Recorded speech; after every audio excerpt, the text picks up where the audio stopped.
She did not choose solitude. Solitude chose her. Like an ancient tide returning to a forgotten shore, it crept into her life, not with fanfare, but with the soundless weight of inevitability.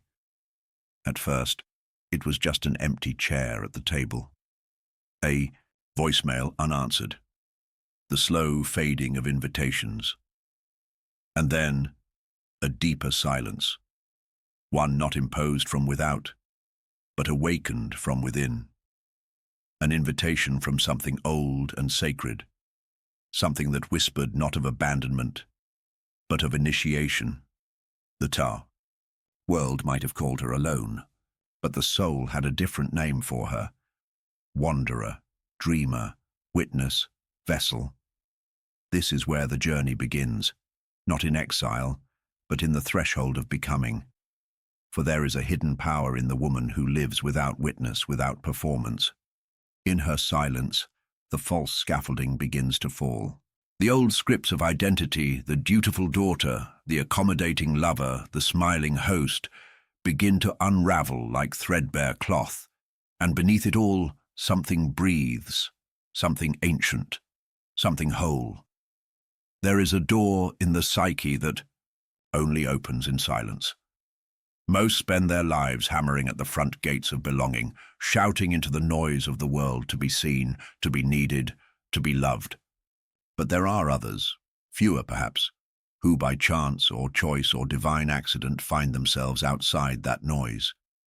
And in the stillness that follows, they hear it, the soft creak of that hidden door swinging open into a place they've never been, and yet somehow always known. This is not the door of escape. It is the door of return. Return to what? To the innermost self. To the wild landscape of the soul that lies behind the persona, the mask we wear to survive. Carl Jung spoke of the persona as the compromise between the individual and society, the social face we present to the world, but solitude, real solitude, peels that face away. And when it does, many panic, for who are you when no one is watching? She stood at that threshold. There were no maps, no instructions. Only a strange gravity pulling her inward. It was not comfortable. The silence at first was unbearable. It wasn't peace. It was disorientation. Like waking from a dream in a foreign land. No roles to play, no reflections to catch herself in. Just the raw hum of her own existence. And that's when it began, the unraveling, the remembering. In mythology, the heroine's journey is not often told. While the hero slays dragons and climbs mountains, the feminine path is more secret, more internal. It is a descent, a quiet slipping beneath the surface of things into the underworld of the unconscious. The woman who lives alone walks this path, not outwardly, but inwardly, one step at a time into herself. And here, the ego cannot lead. It must be dismantled. There is no room for the ego in the sacred cave of transformation. Solitude strips it bare. Without mirrors, without applause, the ego's voice begins to falter. The masks fall. The performance ends. And what remains is not emptiness, but potential. The psychic space from which something deeper may rise. The self. Not the self that society speaks of, not confidence or success or image, but the capital S self, the totality of who you are, the union of all opposites within. The self is not found. It is revealed, often through suffering, silence, and surrender, and solitude. It is the crucible in which this revelation is forged. In the absence of noise, she begins to hear the whisper. The soul does not shout. It speaks in dream, in symbol, in sensation, in the way sunlight falls across an untouched room, in the ritual of making tea with no one to serve, in the rhythm of her breath at 3 a.m. when no one is near to catch it. These moments are not empty, they are sacred. In this way, the woman who lives alone becomes a vessel. She is no longer performing. She is being, and being in its truest form is an act of great power. Not the power of domination or ambition, but the power of presence. She becomes deeply rooted in the soil of her own soul. And from that root, something begins to grow. Something unnameable, something radiant. But the early stages of this path are not romantic. They are marked by grief. For as the masks fall away, so too do the illusions. The relationships that were built on her giving and giving, hoping someone would finally stay. The identity constructed around being needed, being useful, being liked. She sees now that some connections were not love, but contracts.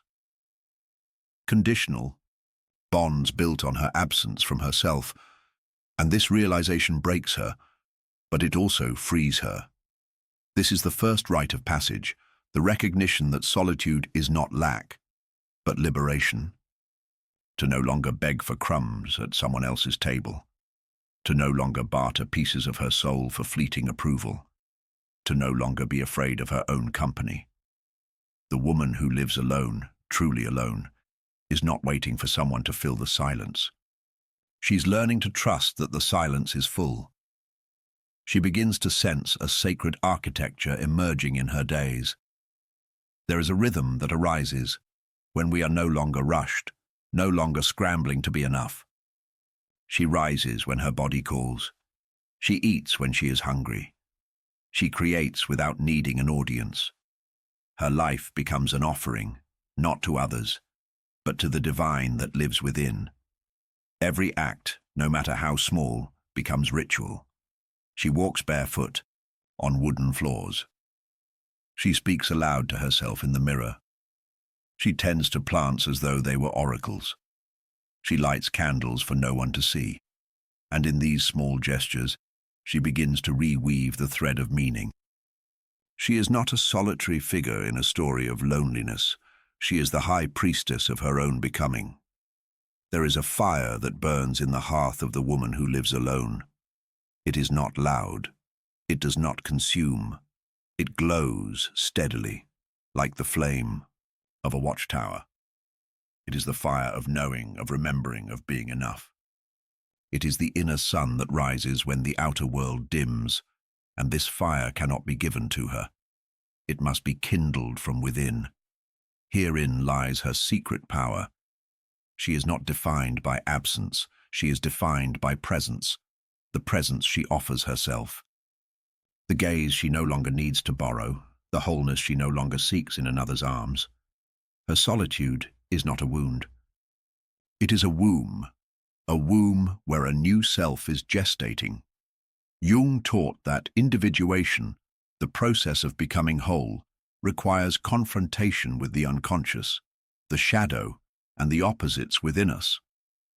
But before that confrontation can begin, we must create the container, the space, the silence. Without solitude, there is no listening.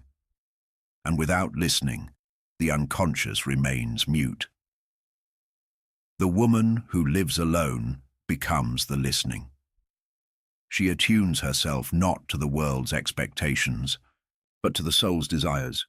She no longer asks, "What should I do?" but instead, "What is true?" This shift is radical. It severs her from the collective story of inadequacy.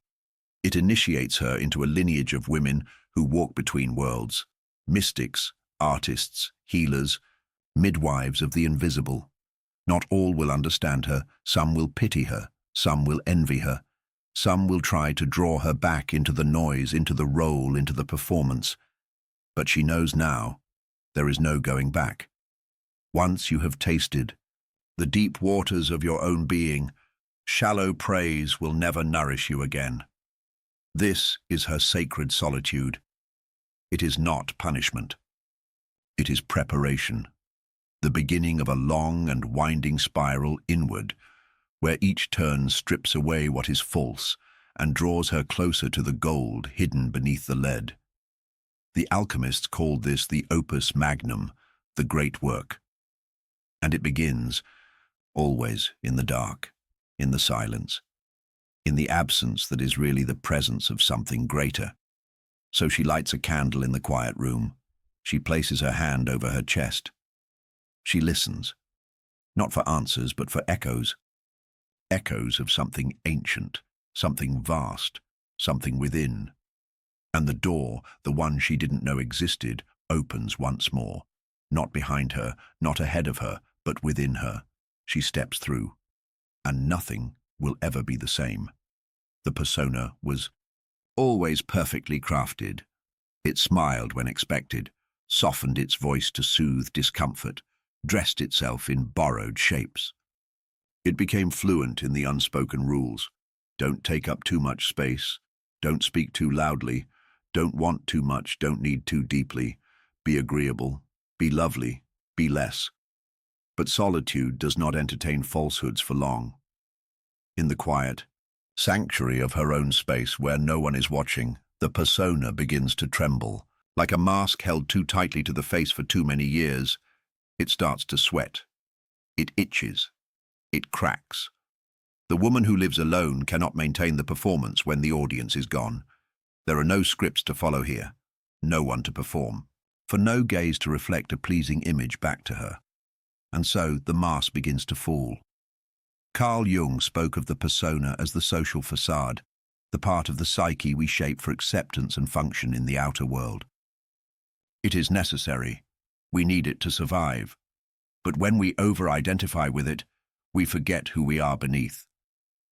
The persona becomes a prison, and solitude paradoxically becomes the key. Alone, she hears a voice she hasn't heard in years. Not loud, not angry, just there, waiting. A voice not shaped by politeness or performance, but by presence. It comes from deep within, from the cavernous places the persona was designed to guard against. Who are you, it asks, when you are no longer being watched? At first, the answer is silence. There is a vertigo to this unraveling, a disorientation in realizing how much of her life was lived through a mask. She remembers how she'd smile even when she was tired, how she'd say yes when every cell in her body wanted to scream no, how she'd become whatever someone else needed her to be, not out of deception, but out of conditioning, out of love, out of fear. But solitude has no need for performance. In the space where no one else defines her, she begins to meet herself. And the meeting is not gentle. It is raw. It is sobering. It is sacred. Without the persona, the shadow begins to rise. The shadow is all that has been exiled from view. Rage, grief, longing, power. These parts were too much, too dangerous, too unlovable. So she hid them. She buried them under the pleasing smile. She coated them in niceties. But now, alone in her sacred dwelling, they emerge like ghosts from the walls, and they do not ask for permission. She sees her anger for the first time, not as shame, but as signal. Anger that she gave so much, anger that she betrayed herself to belong.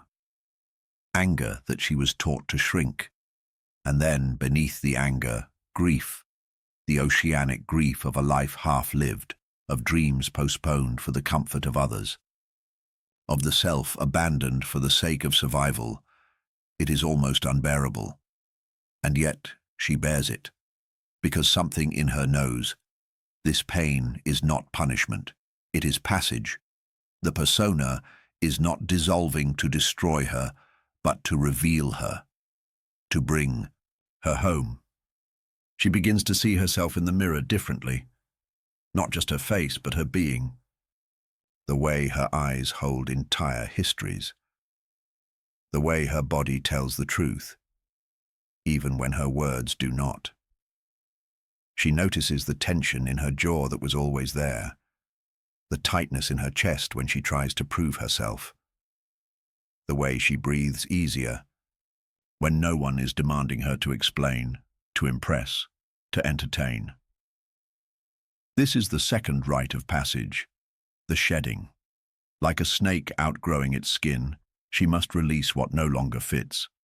But this is not a graceful process. It is itchy. It is clumsy. It is terrifying to let go of the very mask that once kept her safe. And yet the longer she lives without it, the more clearly she sees that safety was never the same as freedom. She begins to speak more slowly, to pause before saying yes, to notice when her instinct is to perform instead of to be. She does not scold herself. She observes, and observation in solitude becomes alchemy. There is power in watching yourself, without judgment. She writes in her journal, and her handwriting shakes with truth. She names things she has never said aloud, not to anyone, not even to herself. She lets the persona grieve its own death, and in its absence, she makes room. Room for the one underneath. The one who does not smile out of habit. The one who does not shrink to fit.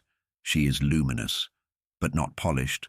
She is aching, but not broken. She is whole. Because she is finally honest, Jung taught that the integration of the persona is not its elimination, but its rebalancing. We do not live without masks. We simply cease to confuse them with the face beneath. The woman who lives alone learns this intimately. She does not discard the persona entirely. She reclaims her authority over it. She chooses when to wear it and when to set it down. It no longer wears her. This reclamation is subtle, but seismic. She walks into the world more slowly now, less eager to please, more curious than certain. She holds eye contact a second longer, not as a challenge, but as a mirror. Her presence no longer seeks approval. It offers invitation. An invitation to meet her as she is, or not at all. And yet, even as she steps into this power, doubt lingers. Not the loud kind, but the ancient kind. The internalized myths that whisper, you are selfish to choose yourself, or you are unlovable as you truly are. These voices are not hers. They are echoes from a collective past. From generations of women, taught to disappear behind duty and devotion. But she hears them now. And in hearing, she loosens their hold. She does not silence them with force. She meets them with compassion. She says, I know you are trying to protect me. And then she lets them go, because her life is no longer built on survival. It is being built on truth. And truth in its deepest form is beauty. Not the beauty sold in magazines, not the beauty tailored for consumption, but the fierce, holy beauty of self-recognition, of standing uncloaked before the mirror of the soul and saying, this is who I am. No apology, no embellishment, just being. She begins to reclaim her reflection, the way her laugh fills the room without apology, the way her tears come without shame, the way her silence is no longer empty but full of knowing. This is not the woman the world told her to be. This is the woman she was before the world told her anything at all.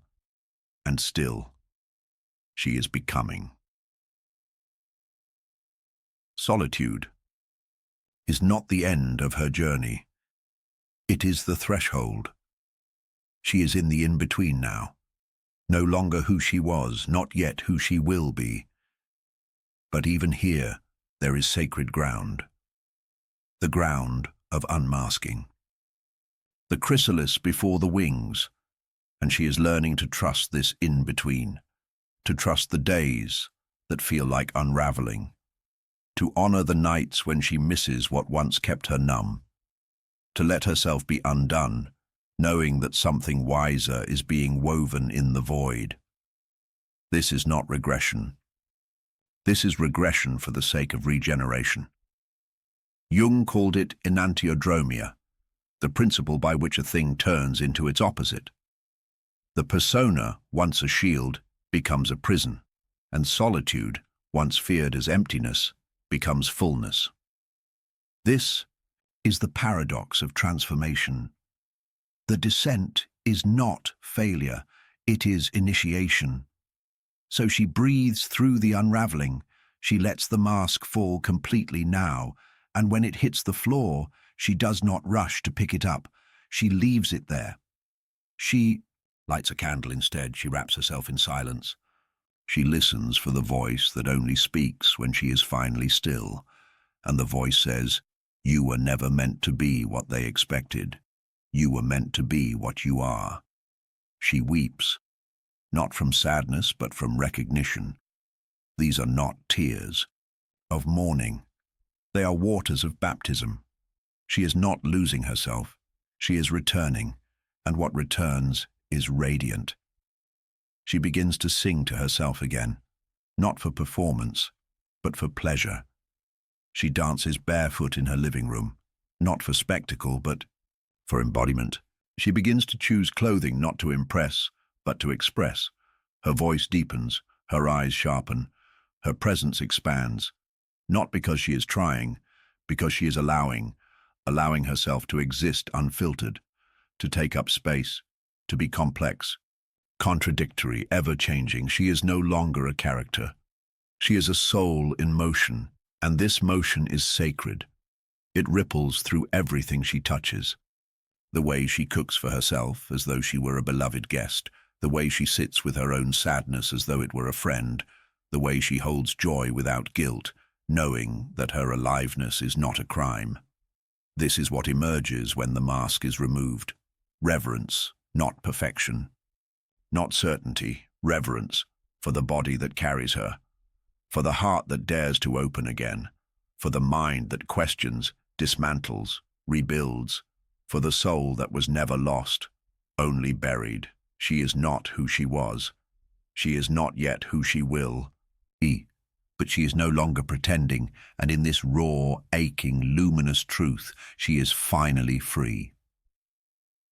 There comes a moment in the life of every solitary woman when the silence ceases to be gentle, when the stillness no longer cradles, but confronts.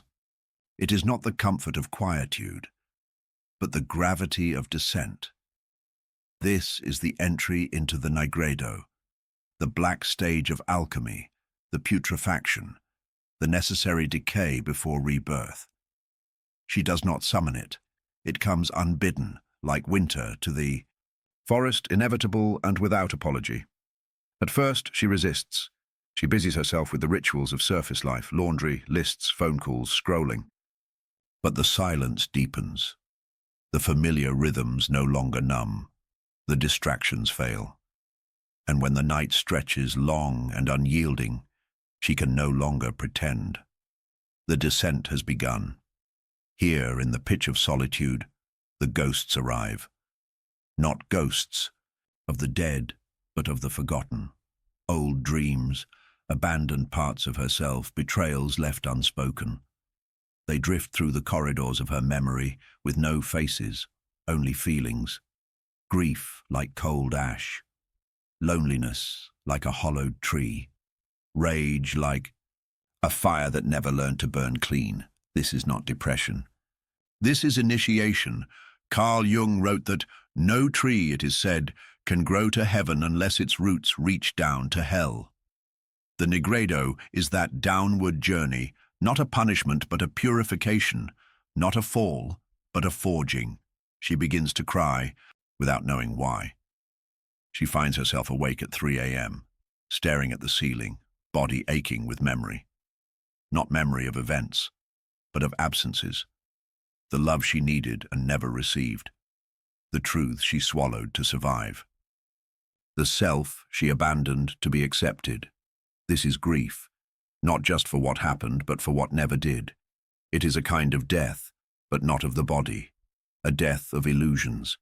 A death of all the false names she wore to belong. She feels like she is losing herself, and in a way, she is, but only the self that was never truly hers. In the dark, everything slows. She stops pretending she is okay. She stops trying to fix, to improve, to transcend. She sinks. She lets the ache have her, and in that surrender, something ancient stirs. There is a wisdom in the dark, though it speaks in riddles. It does not comfort, it reveals. It peels back every layer of performance until she is naked with her own soul. There is no one left to impress here, no masks to wear, only the raw self, aching, honest, unpolished. She remembers the story of Inanna, the Sumerian goddess who descended into the underworld. Layer by layer, Inanna was stripped of her adornments, her crown, her robe, her jewels, until she stood bare before her shadow sister, Ereshkigal, the Queen of Death. This too is her journey. She is being stripped of what is not essential: titles, roles, projections, pleasing, proving, posturing. Each one falls like a garment to the floor of the psyche. Each one a lie she mistook for identity. Each one a weight she carried too long. She wants to run, to climb back into the light. But there is no ladder in the Nigredo. Only fire. Only waiting. And yet, within the despair, something quiet glows. The black sun, the secret symbol of alchemy. Not the golden radiance of noon, but the hidden light that shines only in darkness. A light that does not blind, but reveals. She sees for the first time the architecture of her own soul. Not the version she curated for others, but the truth beneath. The fractures, the gold veins running through them, the paradoxes that make her whole. She sees that her strength was never in her perfection, but in her willingness to break. And breaking, here, is not the end. It is the beginning of transformation. Because what is false cannot survive the fire. The part of her that always smiled, even while unraveling, burned. The part that apologized for existing too loudly, burned. The part that believed her worth was tied to being needed, burned. All of it burns. And from the ashes, something new begins to form. Not yet shaped, not yet named, but real. She no longer clings to clarity. She allows the not knowing, the confusion, the fog. Because beneath the chaos, she senses the order emerging. The psyche knows what it's doing. Jung said the self, the deeper wholeness of the individual, moves toward integration on its own accord. Even when the ego resists, even when it hurts. She is being dismantled, not destroyed. Deconstructed, not discarded. Her soul is clearing the debris. And yet, grief floods her still. She mourns the life she tried to make work. The people she loved, who could not meet her there. The dreams that were too small for her true becoming. All of it is honored here. None of it is wasted. She learns to sit with the ashes without trying to reshape them. She lets the sorrow move through her like a tide. And slowly she begins to trust the wisdom of her body, the tears that come without warning, the fatigue that demands rest, the intuition that no longer whispers, but roars. She's becoming sensitive again, not fragile, sensitive, able to feel, able to know, able to be. The false strength of numbness has melted. What remains is alive.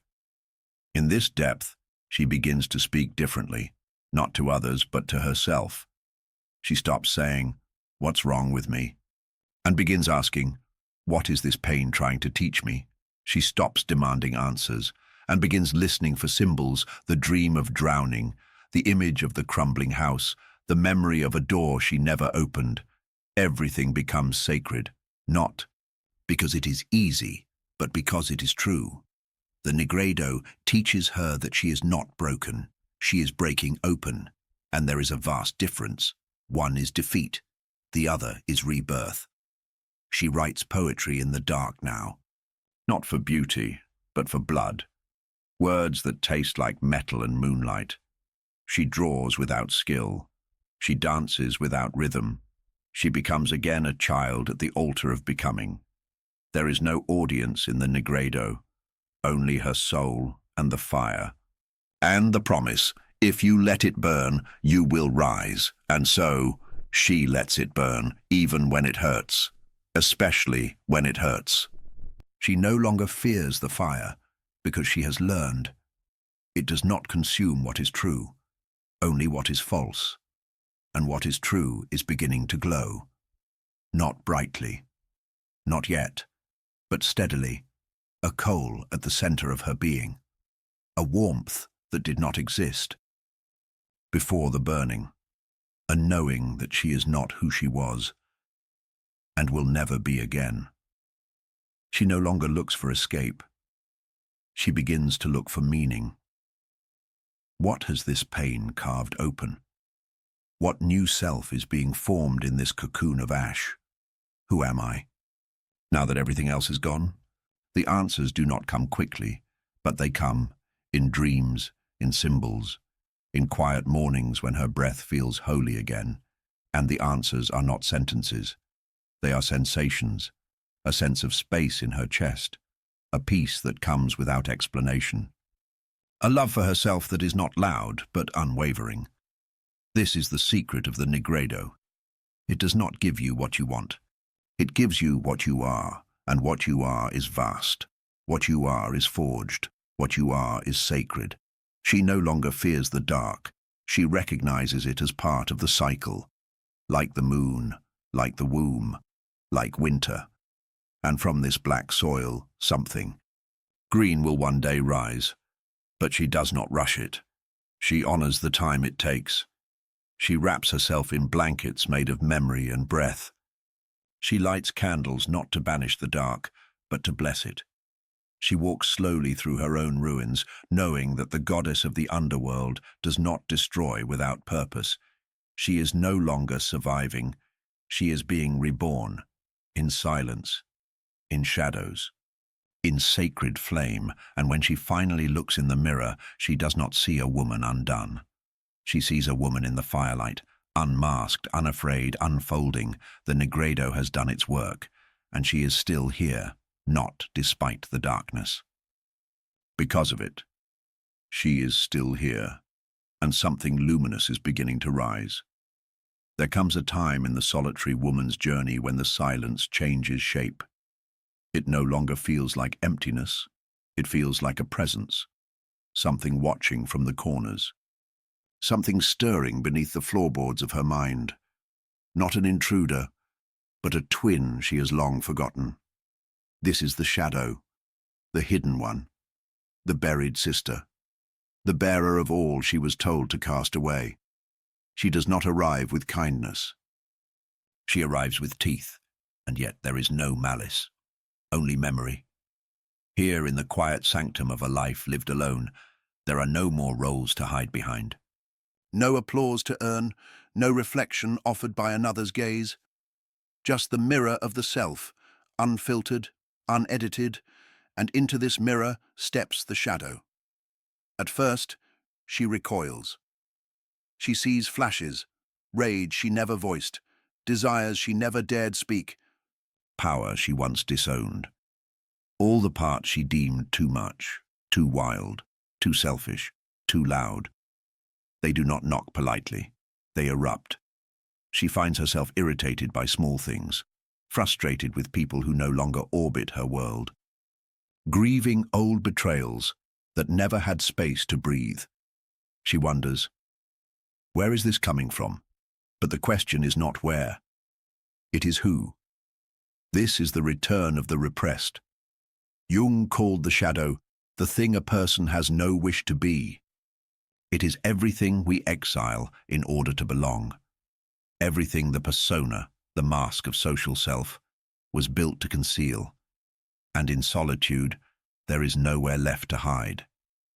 She sees the faces of her shadow now, not as monsters, but as neglected children. The version of her that was angry when no one listened. The one who wanted too much, felt too deeply, loved without restraint.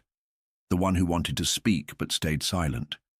The one who wanted to leave but stayed anyway. They come back, not to harm her but to be seen. She is frightened at first, because power, when long suppressed, appears as threat. But she breathes. She stays. She does not run from the mirror, and slowly, The shapes take form. She meets the shadow not as a demon, but as a doorway. And what was once terrifying becomes tender. She begins to understand. These exiled parts were not evil. They were simply unloved. She recalls the myth of Persephone, taken into the underworld, crowned queen of the dead. But what if she was never taken? What if she chose to descend? This, too, is descent. Not into death, but into truth. Her shadow is not separate from her. It is her, the half that has waited in the dark. And now, in the dim threshold of becoming, they speak, not in language but in feeling, visceral, unignorable. She writes in her journal, and her hand trembles. She says things aloud she never thought she'd admit. She finds herself laughing at old wounds, not because they are funny, but because she finally sees how human she was trying to survive. The shadow is not here to punish her. It is here to free her. It shows her the roots of her people-pleasing, how it was born of fear, not virtue. It shows her the source of her silence, how it protected her once, but now cages her. It shows her the aggression she swallowed, now turned inward as shame, and she begins to weep, because she sees how long she carried a war within, not between good and bad, but between real and acceptable. And now she is choosing the real. This is the threshold of individuation, not becoming someone else, but becoming fully herself, no longer edited for approval, no longer diluted for comfort, but whole. This wholeness is not peace at first, it is chaos, because what was once hidden now clamors for space. She dreams of wolves, of fire, of tidal waves, symbols of what she once feared in herself. But instead of waking in panic, she begins to listen. The wolf is not the enemy. The fire is not punishment. The wave is not destruction. They are power, reclaimed. She stands at the mirror and says, I am angry. I am wild. I want more. I want everything. And the world does not end. In fact, it begins. Because now she is no longer playing a role. She is writing her own myth. There is still shame, still resistance. Decades of conditioning do not melt overnight, but each day she chooses a little more truth. She speaks up when she would have shrunk. She says no without apology. She chooses solitude not as exile, but as a sacred stance, and the shadow nods in approval, not as a monster appeased, but as a sister welcomed home. She learns that the shadow does not disappear when embraced. It transforms. It becomes creativity. It becomes intuition. It becomes vitality. What she once feared as darkness now becomes the wellspring of her light. And in that paradox, she is made whole, not perfect, not healed in the tidy sense, but integrated. This is what Jung meant when he spoke of enantiodromia, the tendency of all things to turn into their opposite. The darkness becomes a doorway. The feared becomes the familiar. The rejected becomes the root. She no longer seeks only the light. She walks with the dark, and in doing so she finds balance. She notices she is less reactive, less desperate for validation, less afraid of being misunderstood, because she understands herself. Not just the curated parts, but all of her. The rage that taught her boundaries, the grief that softened her pride, the envy that revealed her desires, the bitterness that marked where love was once betrayed. She no longer judges these emotions. She thanks them. They were messages, messengers, archetypes of transformation. And she is the vessel in which they are finally allowed to live. She begins to feel a quiet power growing, not the power of dominance, but of depth. It does not shout. It hums, a hum in her bones, a vibration in her chest, the sense that she is no longer afraid of herself. This is what changes everything. Not that she has eliminated her flaws, but that she has reclaimed them. She walks now with her head high, not because she feels above others, but because she no longer hides beneath them. She no longer dims to make others comfortable. She no longer performs goodness. She is herself, and that is enough. She revisits old memories, not to suffer them again, but to rewrite their meaning.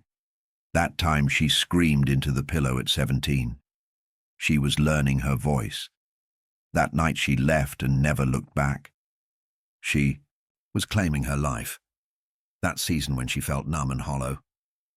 She was gestating, becoming. Every wound, every silence, every shadow was part of the weave. Now she wears them like threads of gold, not hidden, not ashamed, but sacred.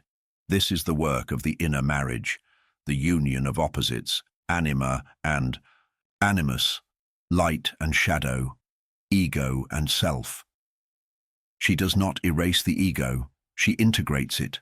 She does not conquer the shadow, she partners with it. And together they form a life that is not perfect, but true.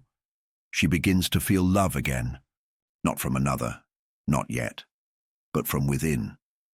A love that says, even this belongs, even the flaws, even the failures, even the fears. There is room for all of it, and in this vast inner room she begins to dance, not for the gaze of others, not for praise, but because she is free. The shadow smiles. It has done its work, no longer banished, no longer feared. It now walks beside her, a guardian, a mirror, a guide. And as she steps across the threshold into the next season of her becoming, she does not say goodbye to the dark. She nods to it. She blesses it. She thanks it for the fire. For it was in that fire she remembered her name. The one beneath all names. The one no one else could give her. The one only the soul knows. And now she lives from that name, unhidden, unashamed, unbreakable. There is a silence deeper than absence. Not the silence of emptiness, but of presence, of something ancient stirring beneath the noise, of a soul returning to itself. This is the silence of the hermit, not the one cast out, but the one who chooses the cave. She does not retreat because she is broken. She retreats because she is blooming. The world once demanded her to perform, to speak, to give, to smile on command. But now she listens, she walks away, not in bitterness, but in reverence. From the crowded banquet of the inauthentic, from the noise of shoulds, of roles, of masks, she finds her way to the margins, not the end of the world, but the beginning of another one, a secret place, a psychic garden, one that has waited for her all along. At first it is barren. The old roots have been burned. The roles she once wore, daughter, lover, pleaser, achiever, now lie like ashes beneath her feet. It is tempting to rebuild them, to pick up their brittle shapes and try again. But something in her says, no, not this time. This time she plants something else, not for approval, not for performance, but for truth. The first seeds are small, a breath that fills her lungs like a prayer, a moment of stillness that feels like home. A word written in her journal that surprises even her. She does not rush them. She tends them slowly, as one would tend a sacred fire. This is the garden of the self. Jung spoke of the self as the totality, the integration of all parts, conscious and unconscious. It is not a goal to achieve, but a presence to allow. And it cannot be accessed through noise. It must be grown in quiet. And so, like the hermit of myth, she lights her lantern and turns inward. Not to escape the world, but to perceive it more clearly. She withdraws from shallow conversation. She turns off the screen that flickers with borrowed dreams. She stops answering out of guilt and starts responding from soul.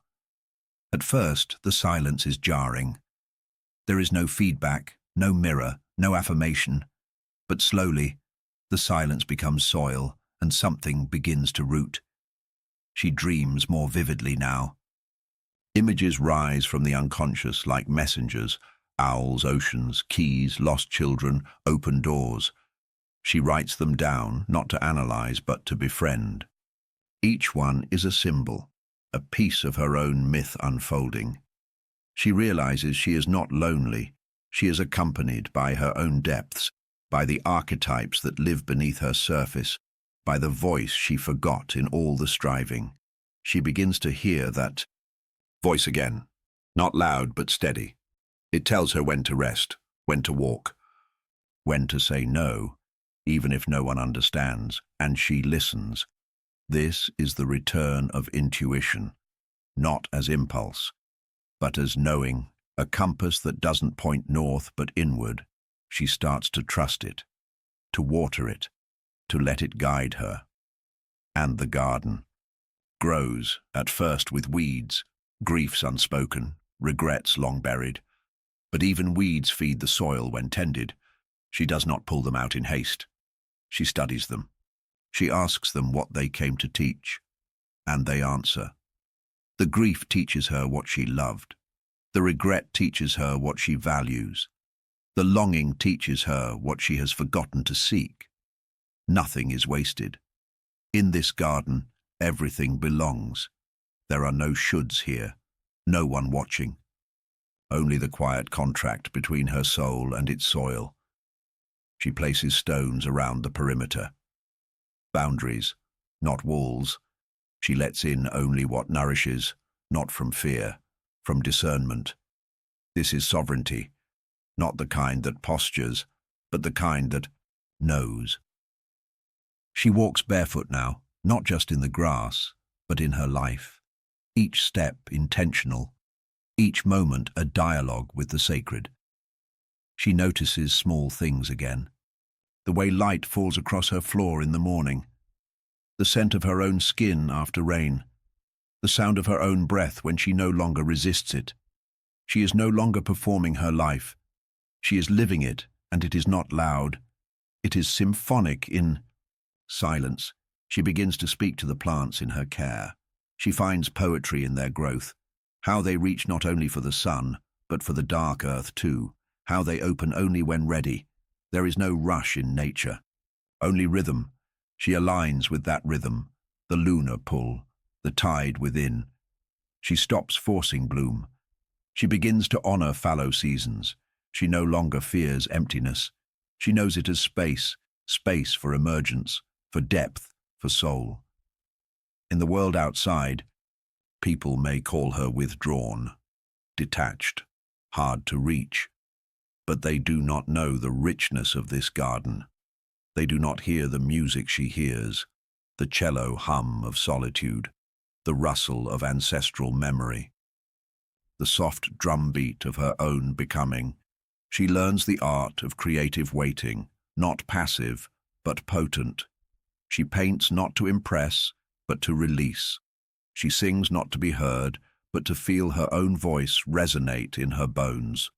She moves not to be seen, but to express what language cannot touch. Her creativity becomes devotional, a ritual, an offering, a conversation with mystery. She lights candles for no one but herself. She says prayers not in words but in presence. And she begins to feel something blooming inside her. Not a product, not a brand, a truth, unshaped by the world, unconcerned with approval. It is enough to exist, to feel, to be.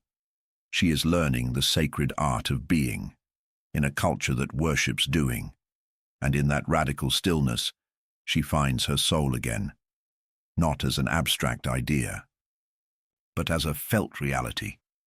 She sees now that her aloneness was never a punishment. It was a summons, a call inward, a return.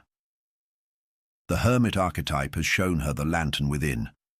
Now she carries it with grace, not to shine for others, but to illuminate her own path. She walks not in certainty, but in trust. She does not always know where she is going, but she knows she is rooted. She has met herself in the silence and found her holy. She no longer needs to be filled. She no longer leaks. The garden has taught her containment. She has become the vessel, the chalice, the womb, and in this womb of stillness, new life stirs.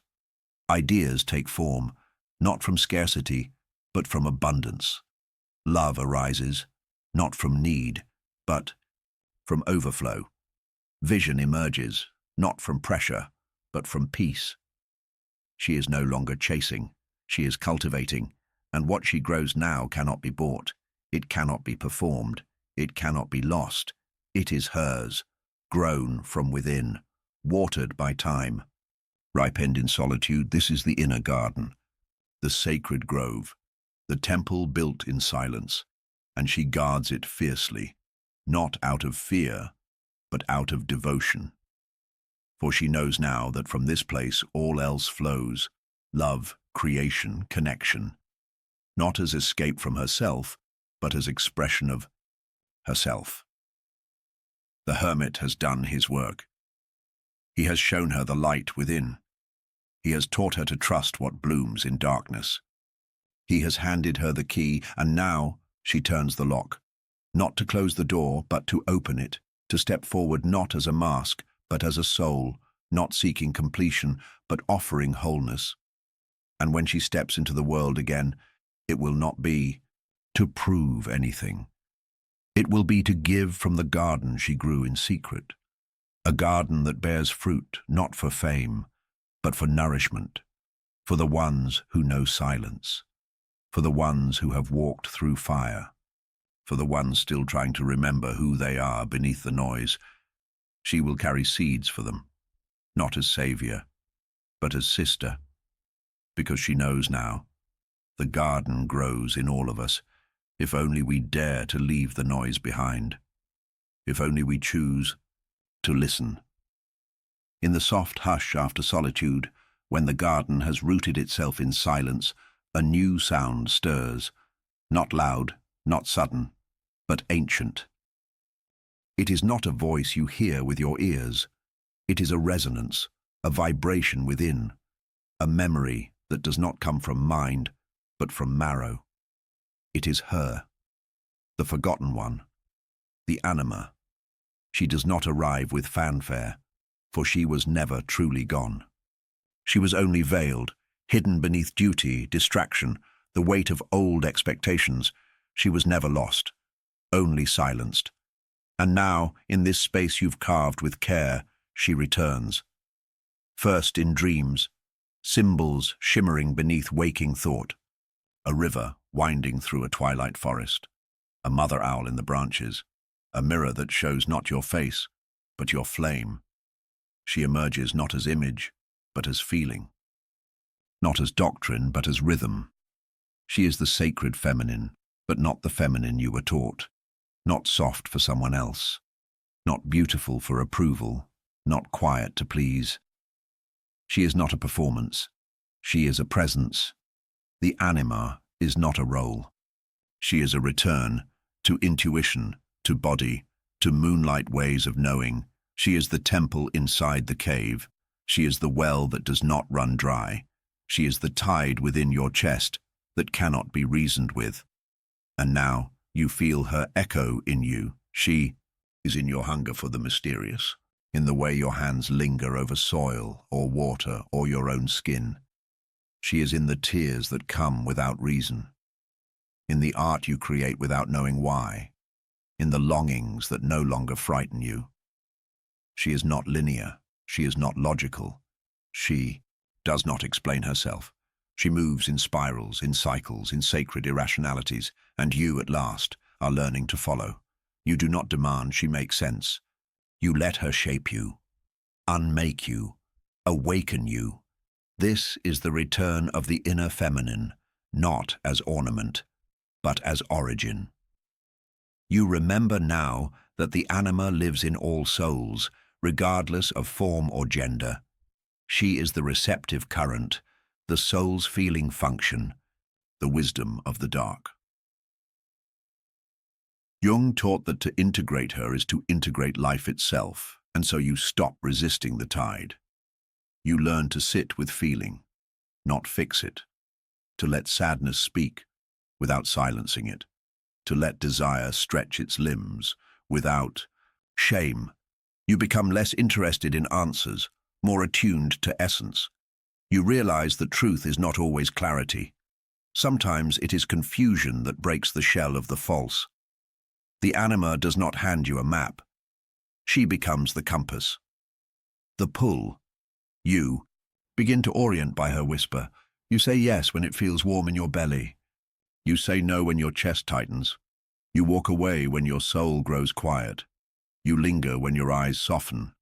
You trust sensation over strategy. You trust beauty over approval. You trust your own pulse. This is not regression. This is remembrance. The anima is not your weakness. She is your root.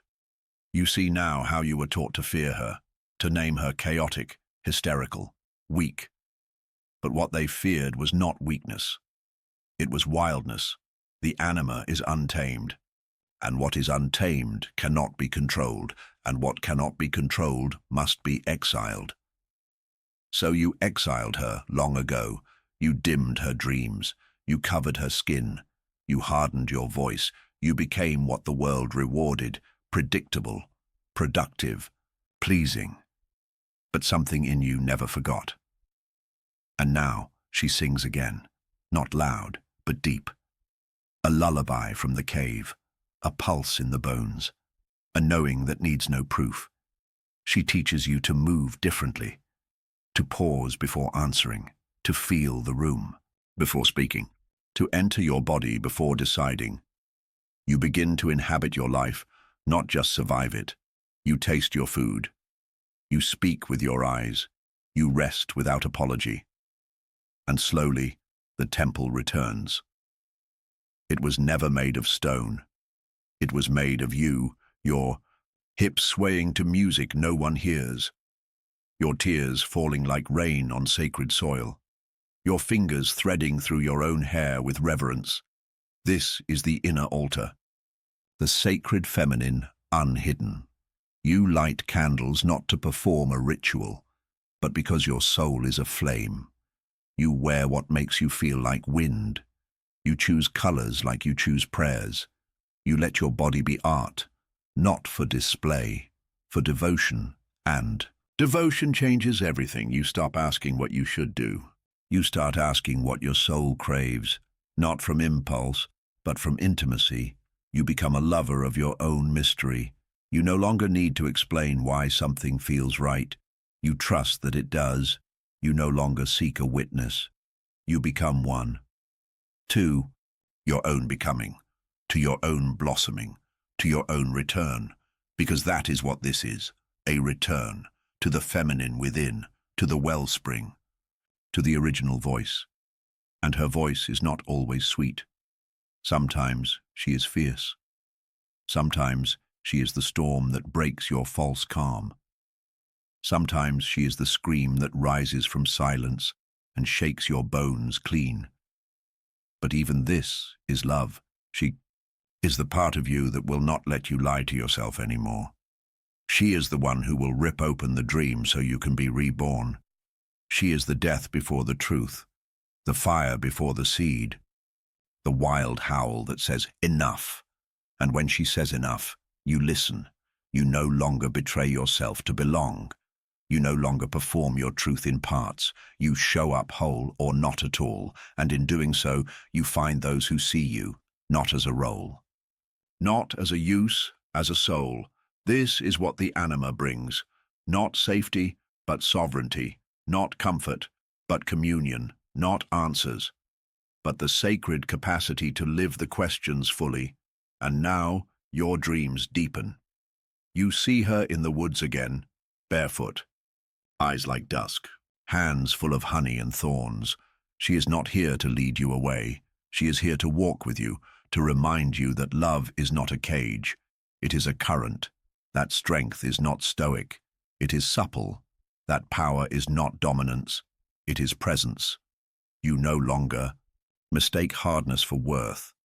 You understand now that to be soft is to be strong, to be open is to be wise, to feel is to know.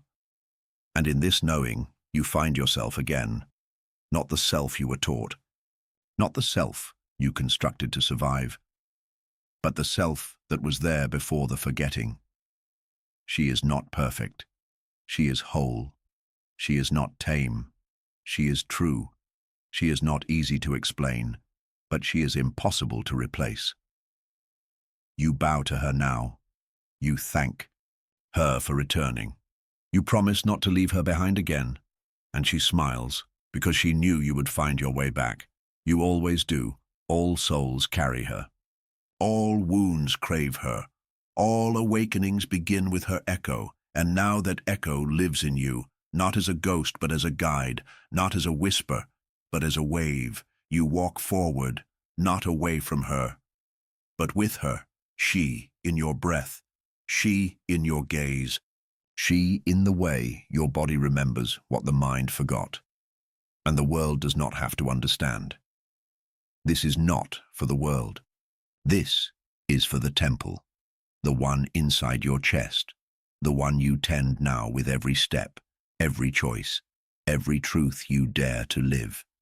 The Anima is no longer a stranger. She is you, remembered, reclaimed, reborn. He comes not with force, but with a question, not a lover, not a father, not a savior, but a shape in the mirror that no longer reflects someone else.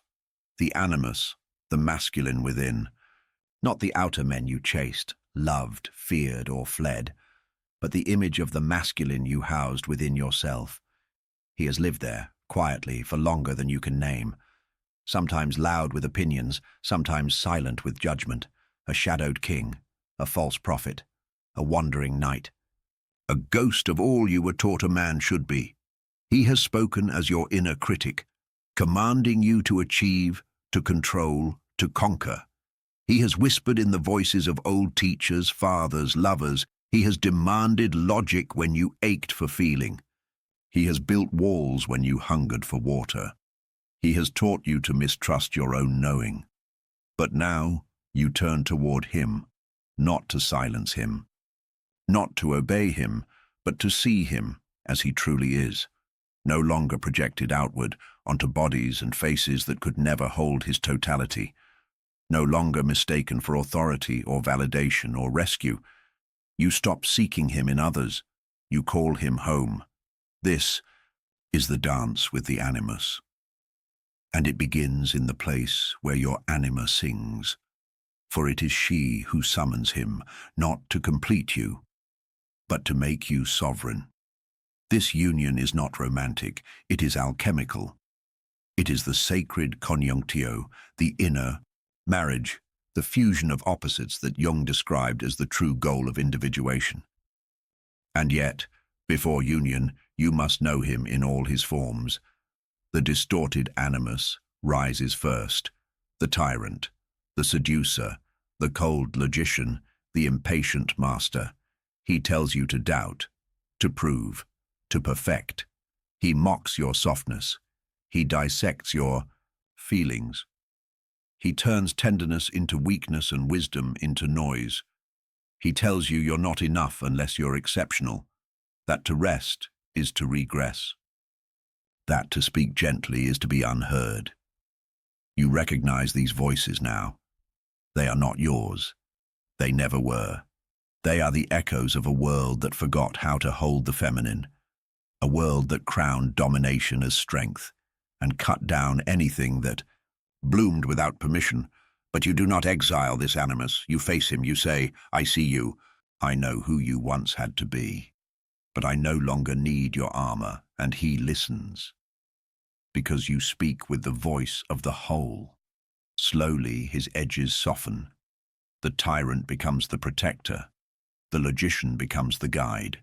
The seducer becomes the initiator. The impatient one becomes the visionary. This is not erasure. It is transmutation. You are not killing the masculine within. You are liberating him from distortion, from inflation, from centuries of fear. You make space for his divine form, the Animus, as inner clarity, as steadfast presence, as sword and shelter. as the force that acts without dominance and speaks without demand. He becomes your spine, not your jailer, your structure, not your cage, and with him you create, not to be seen, but because something sacred longs to move through you. With him you act not to control, but to serve the soul's unfolding. With him you say no, not from fear, but from discernment. You learn that boundaries are holy, that direction is not aggression, that to lead does not require disconnection. Together, you enter sacred dialogue. The feminine receives, the masculine responds, the feminine dreams. The masculine builds, the feminine senses, the masculine moves, and the dance becomes effortless. Not rigid steps, but attunement. No longer competition between parts, but choreography. He no longer tells you who to be. He waits for her signal. He listens. He trusts. He follows the current without needing to dam it. This is what it means to become whole. Not to erase duality, but to integrate it. You do not lose your feminine in this union.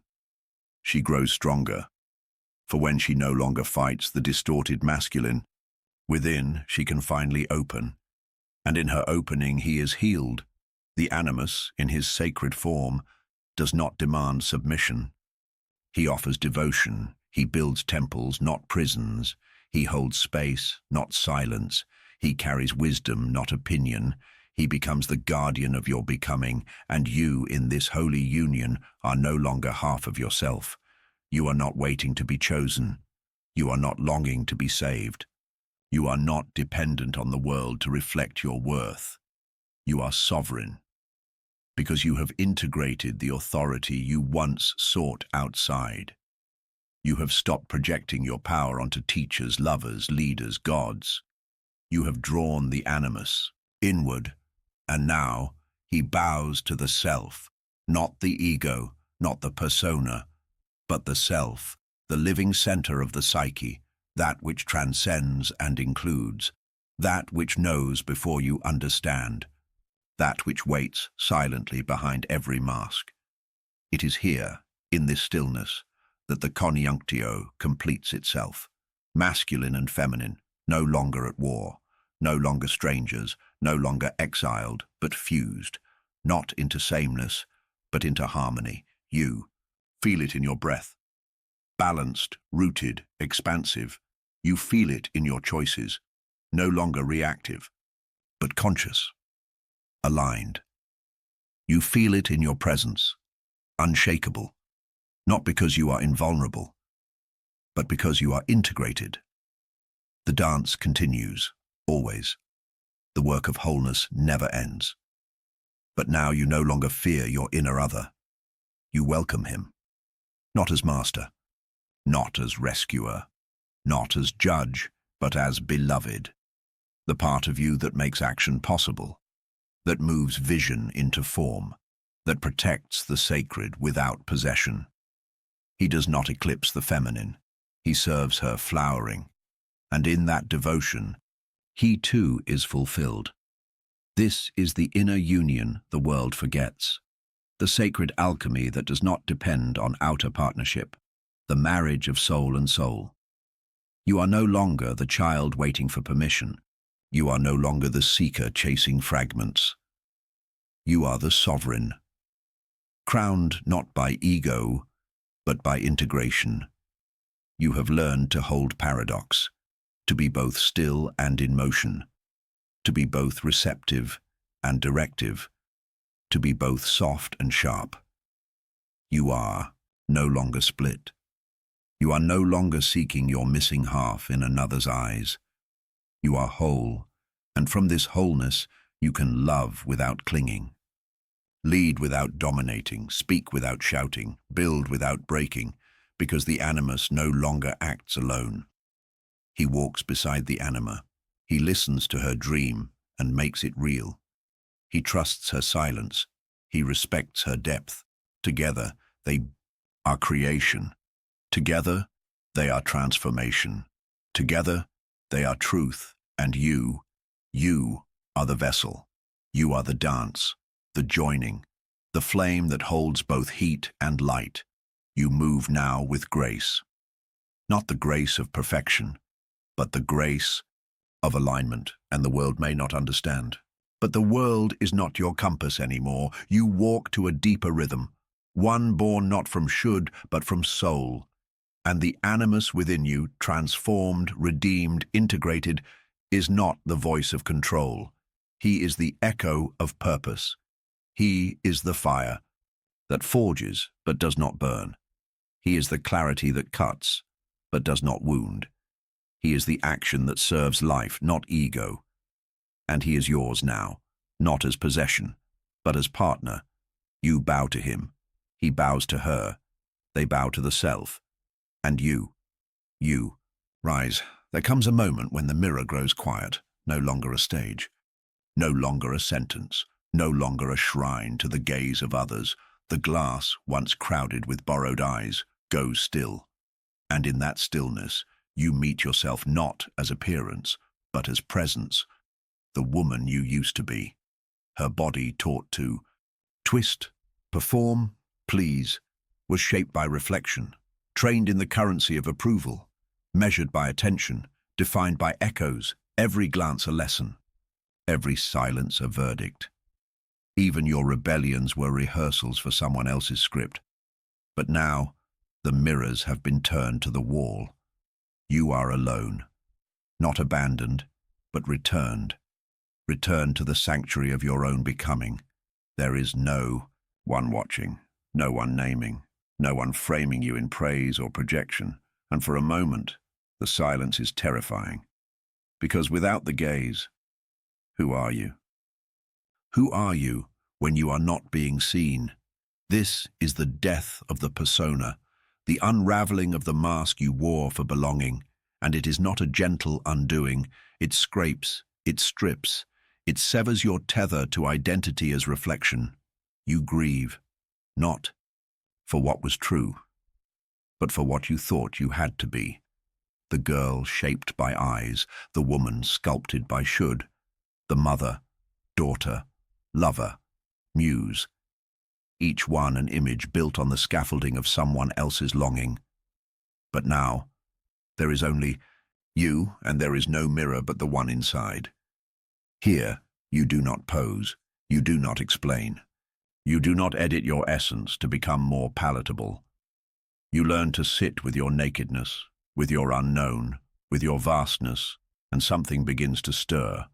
Not the echo of old identities, but the quiet hum of the self, not the self of stories, but the self beyond form, the eternal presence behind your eyes, the witness beneath your thoughts, the source beneath the name. You begin to feel it, not as something you must prove, but something you must remember. It is not loud. It does not demand, it waits, it breathes, it simply is. And in that isness, you dissolve the hunger to be seen, not because you don't deserve to be seen, but because you no longer require the mirror to exist. You become sovereign in your visibility.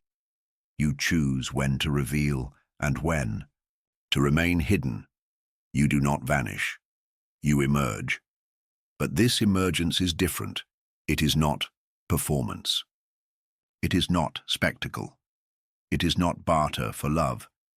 It is the unveiling of the soul. And with it comes a freedom so raw, so untamed, that it frightens the part of you still tethered to the gaze. Because now you are not here to be approved of. You are here to be, to embody what only you can carry, to speak what only you can say, to birth what only your hands can shape. You are no longer a mirror. You are fire. And fire does not reflect. It illuminates. This is the final crucible of individuation, where the persona shatters, the shadow integrates, the opposites merge, and the self emerges not as an image, but as presence. It is not about finding yourself.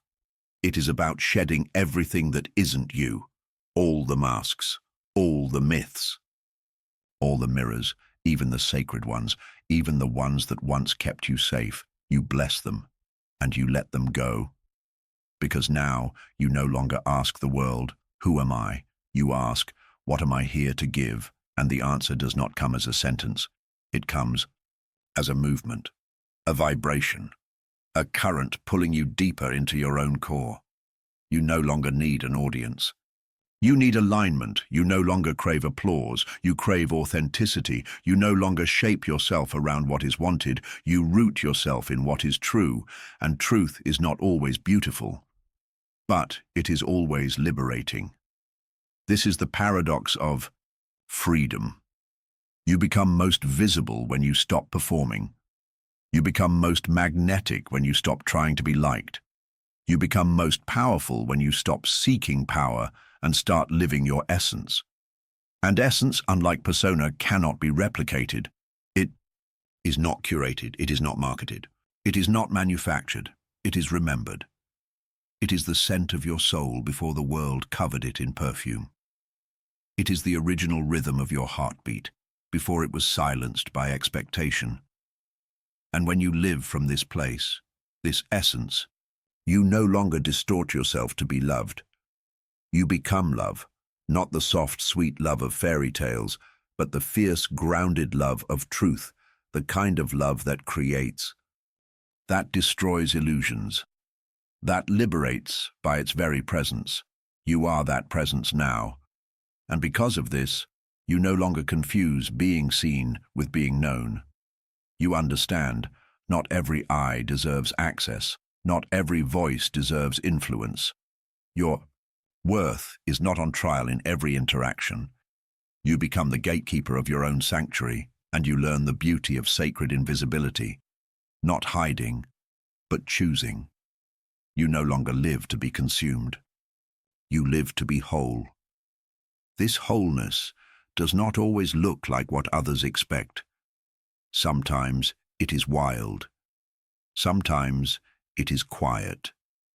Sometimes it walks away from everything familiar, but it always carries the signature of your soul.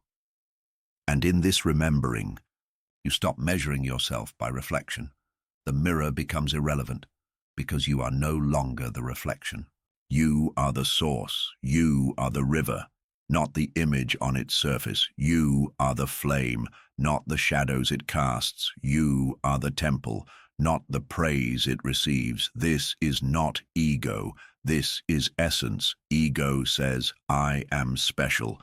Essence says, "I am here." Ego seeks distinction. Essence seeks alignment. Ego competes. Essence radiates. And from this place, creation becomes effortless, not because it is easy, but because it is true. You write what must be written.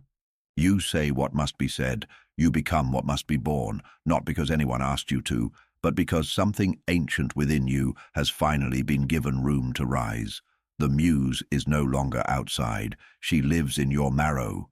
The god is no longer above. He breathes in your blood. The self is no longer an idea. It is your center. And now you move from this center, not to prove, not to justify, not to perform, but to live, fully, unapologetically, sacredly. And if no one claps, you still dance. If no one watches, you still shine. If no one understands, you still speak. Because the mirror without reflection does not mean absence. It means freedom. Freedom to be without distortion. Freedom to act without approval. Freedom to belong to yourself. You are no longer defined, you are expressed. And in this final breath of becoming, you understand. You are not the creation of the world. You are the world becoming conscious through creation. You are not the sum of others' perceptions. You are the source that sees. You are not the reflection. You are the flame. There is a rhythm older than memory, a pulse beneath the noise, beneath the striving, beneath the stories you were taught to cling to.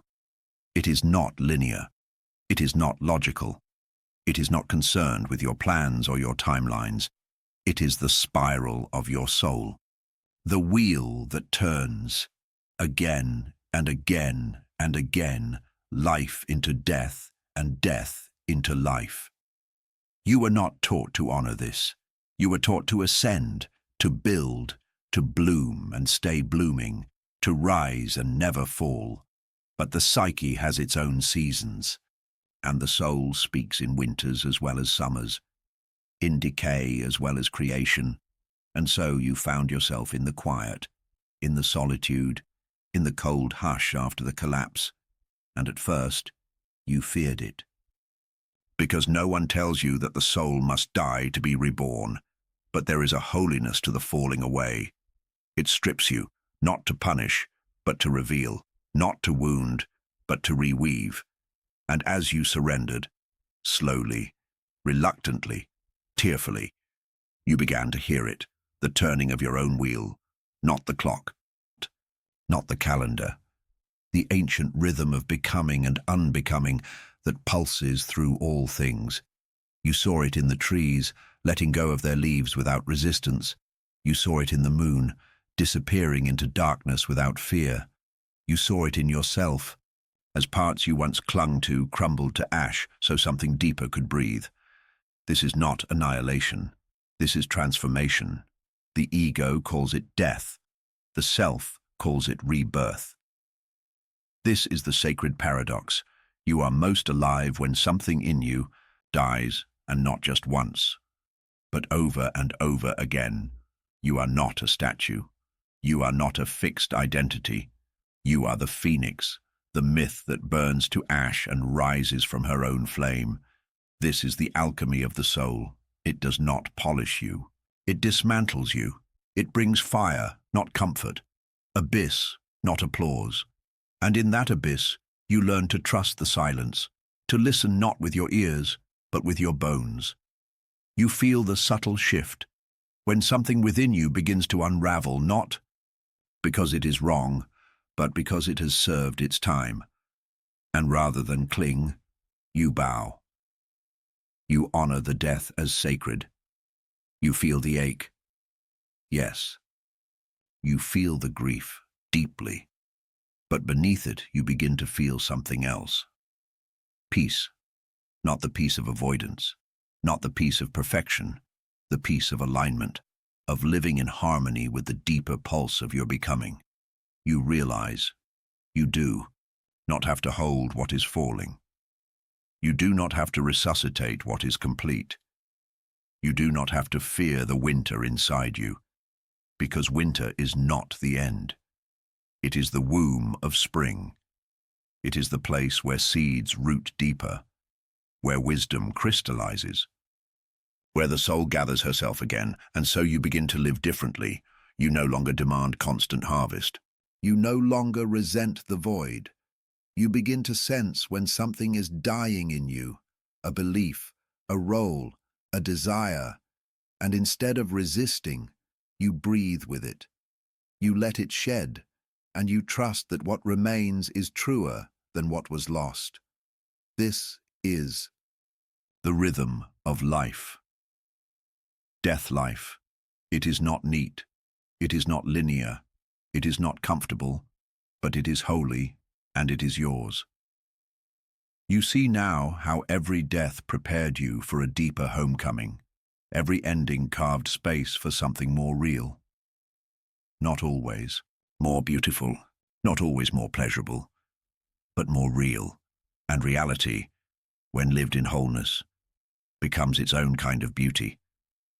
Because when you live the cycle fully, when you let the fire burn, let the ash fall, let the silence reign, you discover that what dies was never the essence, only the costume, only the skin, only the illusion, and what remains is untouchable. What remains is the self, the one who does not flinch in the dark, the one who does not panic when the leaves fall, the one who knows that true transformation requires the loss of what is no longer true. You are learning to walk with her now, not the mask, not the role, the woman beneath it all, the one who does not fear her own endings, because she knows they are the path to her becoming. And in this trust, you find a new kind of power, not the power to force or control, but the power to surrender, to bow when the wheel turns, to let the chapter close, to let the snake shed its skin, to let the fruit fall from the branch. And in this surrender, you become whole. Because nothing is exiled now, not your grief, not your rage, not your lostness. Each one has a place in the rhythm, each one has a season. You begin to live in sacred timing. You stop rushing, you stop pushing, you move with the river instead of against it. You listen to your dreams, to your body, to the subtle currents pulling you inward, and what was once noise becomes music. What was once silence becomes guidance. What was once death becomes initiation. You become the priestess of your own seasons. You do not wait for the world to name your spring. You feel it rise in your chest like breath after drowning. You do not fear the dark anymore, because you know you carry your own flame. And even when you cannot see, you trust the path beneath your feet.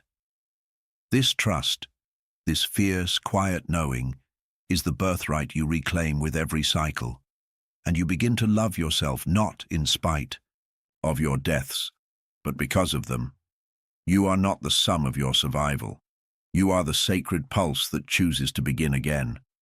You are not the brokenness. You are the rebuilder. You are not the ending. You are the one who rises again and again and again. This is the medicine of the phoenix, not just resurrection, but the wisdom to know when to burn, not just flight, but the courage to fall, not just light, but the willingness to enter the night and let it teach you, and so you become a living flame, a cycle in motion, a woman who trusts the sacred timing of her soul, no longer resisting the death, no longer rushing the rebirth, but allowing each phase to do its work in you, letting each breath carry the rhythm of everything you've ever been and everything you're still becoming, because there is no final form, there is only the next becoming, the next remembering, the next sacred letting go. And when you live like this, in rhythm with your own wheel, you no longer fear the fall, you welcome it, because you know what falls away is never lost. It becomes the soil, it becomes the ash that feeds the next flame. It becomes the silence in which the soul speaks, and so you walk forward, not armored but open, not certain but aligned, not unbreakable but unafraid of breaking. You carry your seasons like sacred scrolls. You carry your deaths like holy passages. You carry your rebirths not as proof of your worth, but as evidence of your becoming.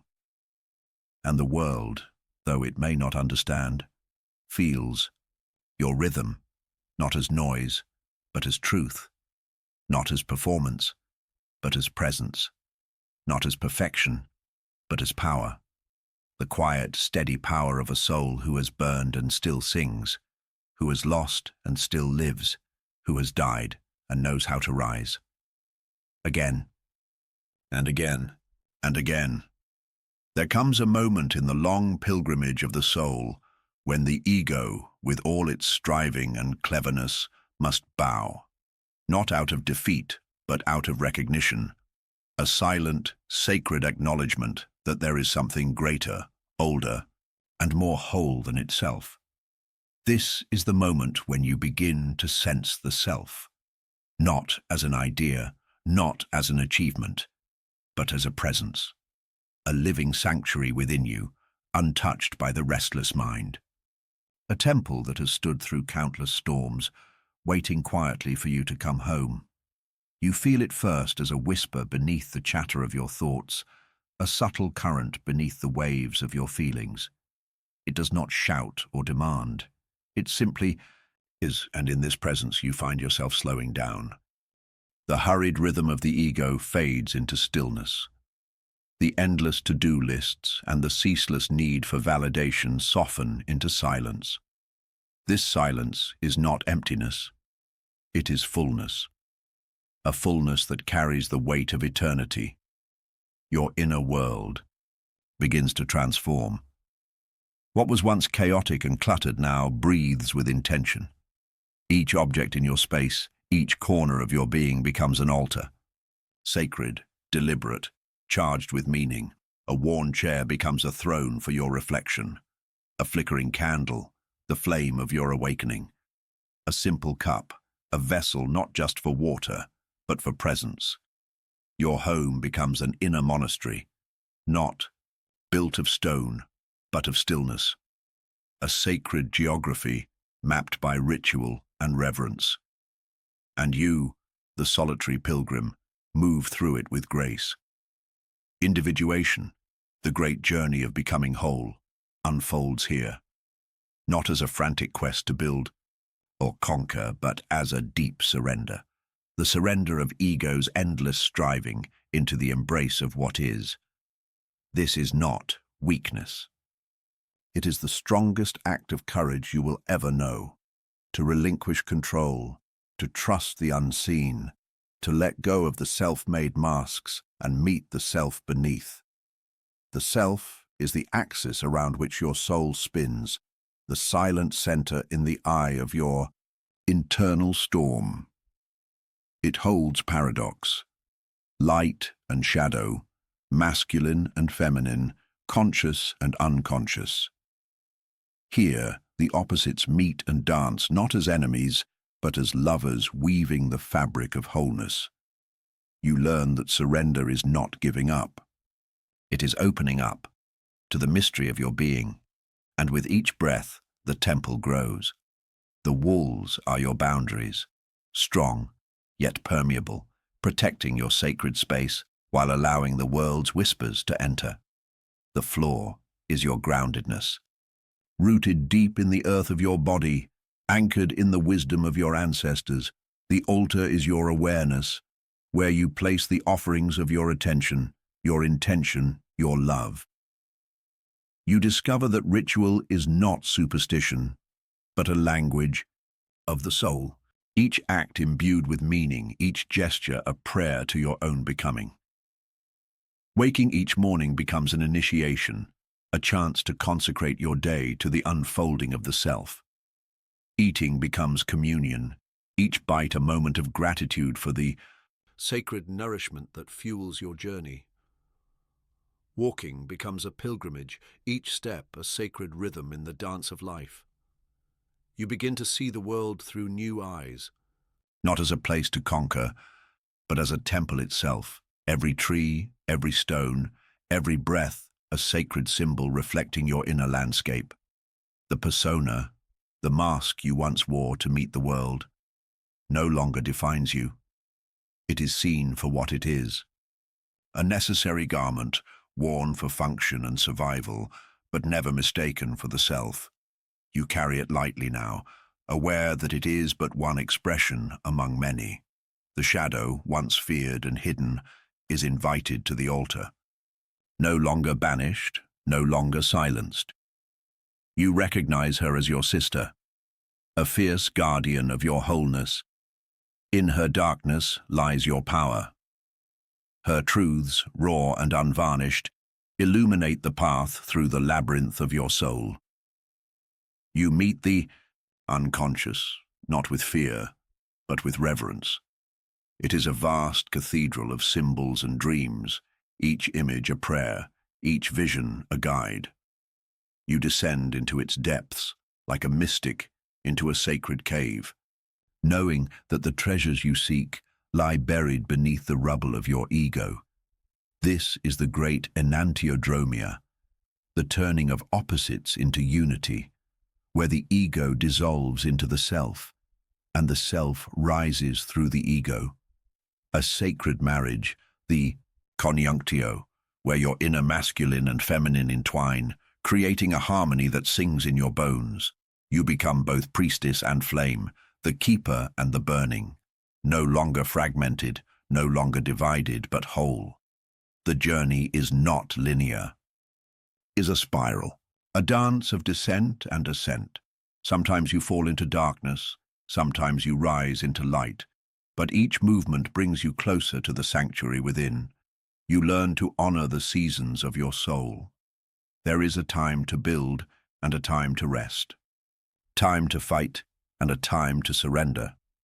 A time to speak and a time to listen. In this sacred rhythm, you find peace. Not the peace of complacency, but the peace of alignment. A peace that carries you through storms, because it is anchored in something eternal. You understand now that the self is not a goal to reach, but a presence to inhabit. It is the stillness beneath your storms, the silence behind your words. It is the eternal flame in your temple, never extinguished, always waiting. And so you become the guardian of this sacred space, not by force but by devotion, not by ego's demand, but by soul's calling. You tend your inner garden with care, weeding out old beliefs that no longer serve, planting seeds of new wisdom and compassion. You light your altar each day, offering gratitude for the gift of becoming. And when the world outside clamors for your attention, you return to your sanctuary. You sit in silence, listen to the sacred. Pulse within and remember who you truly are. This is the temple of the self, not built with stone or mortar, but with presence and love. Not marked on any map, but found deep within, and in this temple, you are home, you are whole, you are sacred, and you are free. There is a sacred sound that the soul must learn, not the clamor of applause, nor the gentle hum of agreement, but the quiet, unyielding power of a single syllable, small as a seed, yet containing the cosmos within its boundaries. This is not a denial born of fear or defiance, but a refusal that is holy, a sacred boundary drawn in the soil of the self. In the beginning, the ego is a child reaching outward, stretching arms to catch the light of others' eyes, willing to bend, to mold, to please, to become the shape that the world demands. But in this bending, something is lost, a fracture deep inside, a quiet voice beneath the noise that whispers, "I am not here." People-pleasing is the shadow of the ego's hunger for approval, a mask worn to hide the nakedness of authentic being. It is a performance on a stage without end, a dance that spins the soul away from itself. But there comes a time when the chrysalis tightens, when the soul's silence grows louder than the applause. She begins to hear the call, the holy sound of refusal. No longer bound by the chains of expectation, she finds her voice in the void. This no is not a wall built to keep others out, but a gate carved from the bedrock of her being, guarding the sanctity of her soul. In this sacred no, there is a paradox.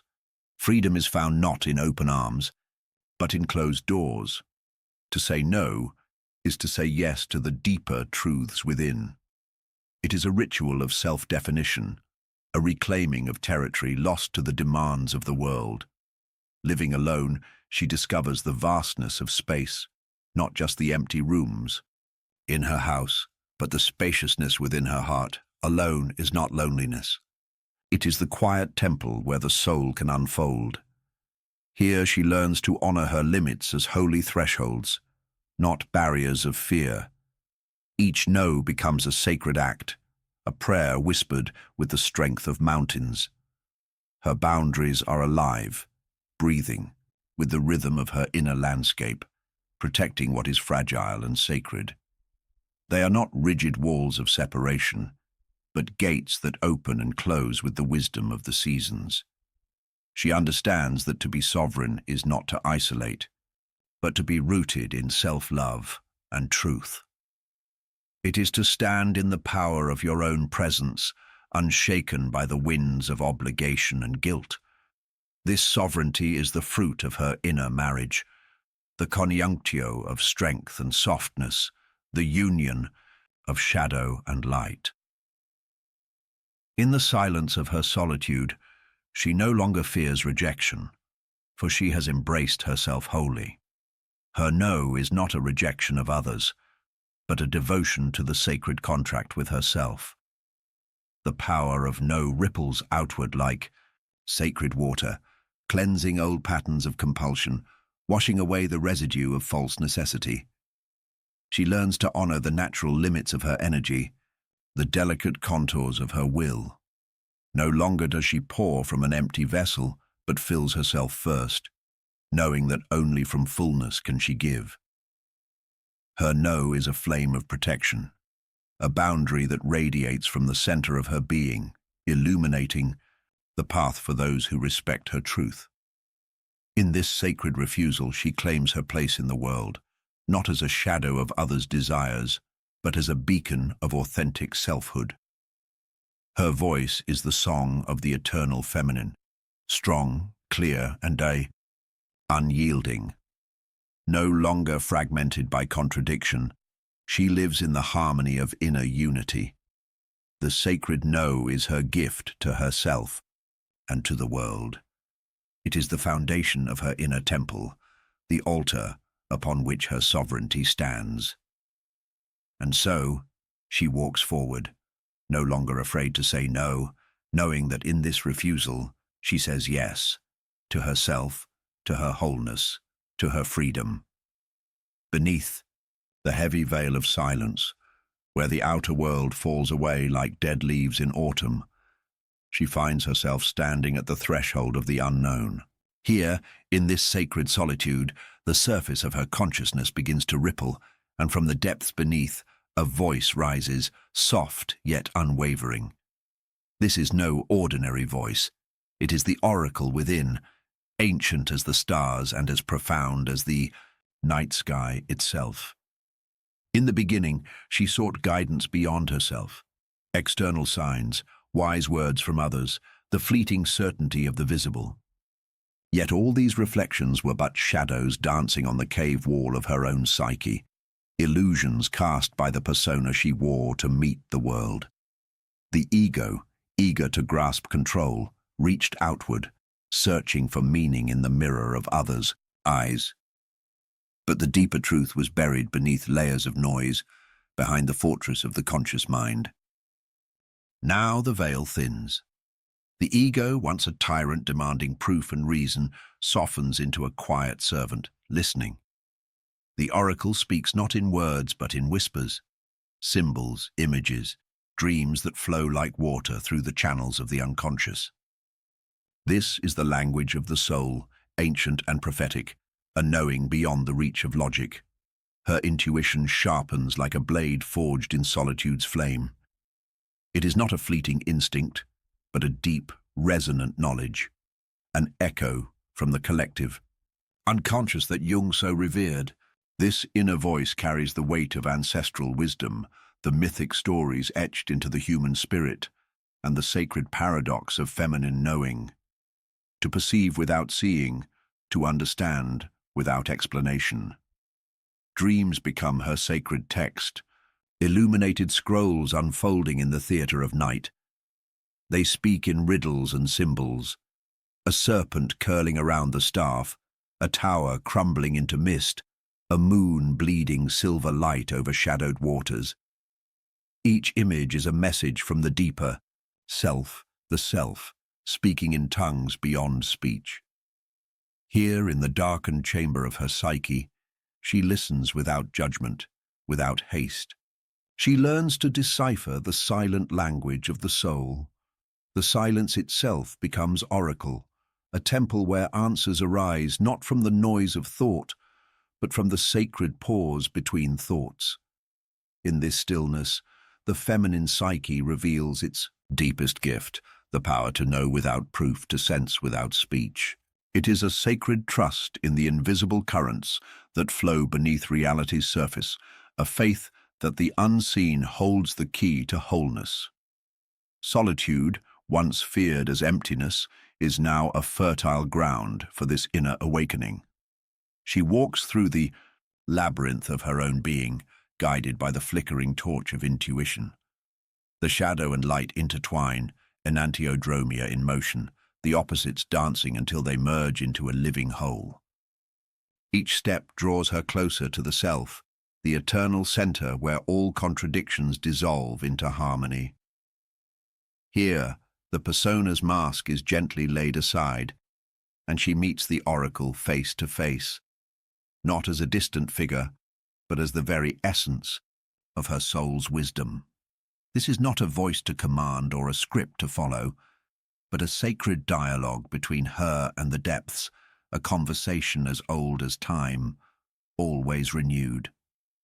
In this place, she learns the art of sacred listening, the humility to surrender to the unknown, and the courage to trust the unseen pathways that guide her home. The oracle within is the flame that does not consume but illuminates, the flame of inner sight that burns away illusion and reveals the radiant truth beneath. She becomes the living vessel of this ancient knowing, a priestess of her own soul's temple, holding the mystery with reverence and grace. The power of the oracle is not to predict or control, but to reveal the subtle rhythms of the psyche's unfolding, cycles of death and rebirth, the sacred spiral of individuation. And so, in the quiet sanctuary of her solitude, she embraces the invisible, the unspoken, the eternal. Her intuition is the compass that guides her through shadow and light, through the depths of silence and the vastness of dreams. In this sacred union with the oracle within, she finds herself reborn, no longer fragmented by doubt or fear, but whole, sovereign, and deeply aligned with the eternal dance of the self. In the stillness, where the world's clamor fades into distant echoes, she arises, not as a shout, but as a gentle illumination. This light, subtle yet unwavering, is born, not from the need to be seen or heard, but from the deep forge of solitude and self-discovery. It is the quiet fire that smolders beneath the ashes of the old self, the flame of transformation that burns without smoke or spectacle. She is the chrysalis unbroken, the silent flame flickering in the darkness, a beacon not for others but for the soul itself. This light does not demand attention. It does not wrestle with the shadows for dominance. It simply is, radiant and whole, the embodied paradox of power in stillness, strength in softness. Here, in the sacred crucible of solitude, she has shed the brittle armor of persona, the mask worn for the world's gaze. No longer fragmented by the external mirrors of validation or identity, she stands as one, integrated, indivisible. The ego's restless striving dissolves like mist before dawn, replaced by the deep, unwavering presence of the self. This is not a becoming. It is an unveiling, a return to the primordial essence beneath all facades.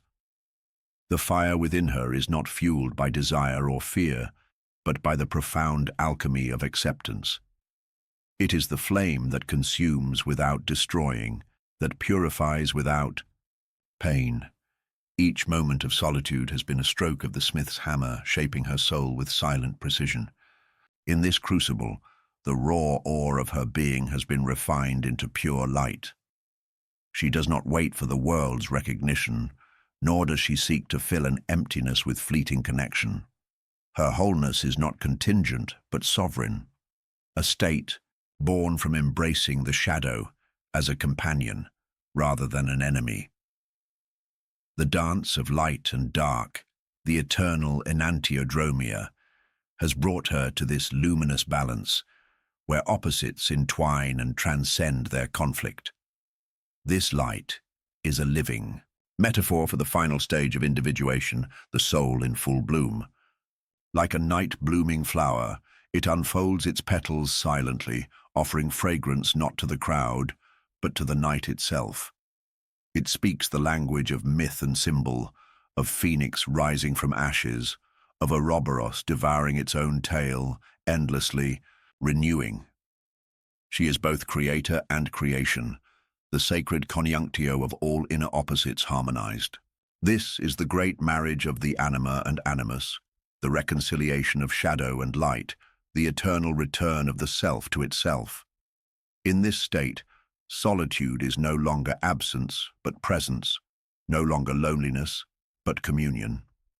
The light she carries is the gift of the soul's long journey inward, through darkness, silence, and solitude. It is the quiet radiance that cannot be dimmed by outer chaos, the inner sun that burns without consuming. She shines not to conquer, but to illuminate, not to proclaim, but to witness. In this luminous being, the paradox of spiritual rebirth is fully realized. To be utterly alone and utterly connected, to be silent and yet resound with truth, to be hidden and yet fully visible in the depths of being.